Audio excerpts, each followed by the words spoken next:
Well, to talk more about the current political climate, we're joined in the studio by Professor Susan Booysen from Wits University School of Governance. Prof, good morning and thank you very much for your time. Morning, Dan. I see you are wrapped up warmly this morning in Gauteng's cold snap that we're experiencing overnight. The political weather is cold as well. The political weather is cold as well, and now it looks like the efforts to remove President Zuma from the state president's office as a head of state are moving outside parliament a little bit, and there's a focus of the civil society movement. Do you think it will succeed to force President Zuma to resign? And the final power for recalling a president always is in the ANC itself. But when sufficient momentum builds up outside, and it is not sufficient yet, but we see it growing, and we see significant additions of voices.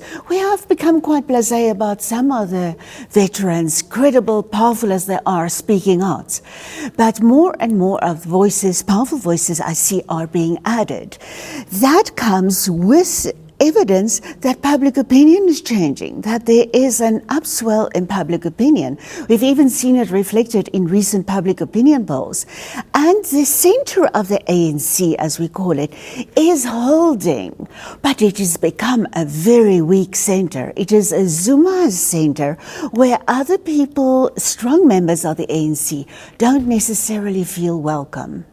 Now, you say more voices are being added. Amongst those voices, we are seeing veterans of the ANC, people like Mavuso Msimang, Cheryl Kalolos, Ahmed Katrada. Why then, if you say the final call to have President Zuma out of office lies within the ANC, why don't they then agitate more within the ANC branches? It is a Zumaist ANC, and across many of the branches, the bulk of the branches, that is still in power. It is those branches that elected the NECs and NWCs. So no wonder we see that those centers of power are still defending the ANC. But there is increasing change, and people often know that will be ruled out by their branches. They won't be getting a majority in those branches, and then they move out. You know, some of the veterans over the years have told me there's so many little ANCs. People don't necessarily go outside to another party. If they feel uncomfortable in the ANC, they form their own little ANCs where they still feel their political identity, but in due course, they may come back in. Well, we're seeing some branches speaking out. We're reporting overnight here on eNCA, and this morning that Sifako Makgato branch in central Johannesburg has spoken out, calling for President Zuma to step down, both as party leader and head of state, and if not, he must face a disciplinary action. So some of the branches are beginning to be discussing. This is going to be interesting then to see what positions the branches take, because the extended National Working Committee meeting with the ANC last week did say they are going now to the branches. Indeed, you know, and NWC and those structures realize that they can only be as strong in final place as their branches are. And the branches are increasingly considering the next leader. Succession is in the air, and they are hedging their bets and seeing the discredit that the current ANC and its leadership structures are bringing to them. They are guilty by implication.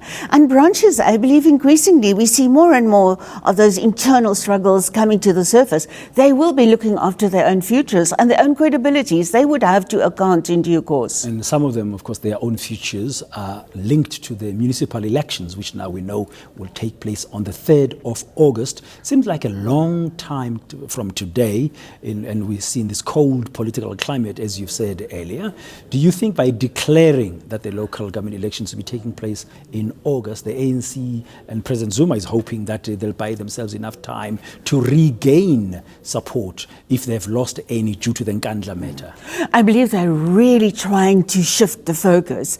Now, once a party goes, and a party like the ANC goes into election mode, they can reinvent the liberation struggle. Okay, much of the apartheid legacies are still there. They can bring racism and other identities into the air. And people would have to feel the need to defend their ANC against opposition parties. So I think it's a shrewd move, despite the fact that it's virtually the last week or two that's possible constitutionally to have those local government elections. But I think they hope to shift the mode into people feeling they have to defend their political party. It's going to be a tough one. And 4 months is not a long time when the issues are as big as these.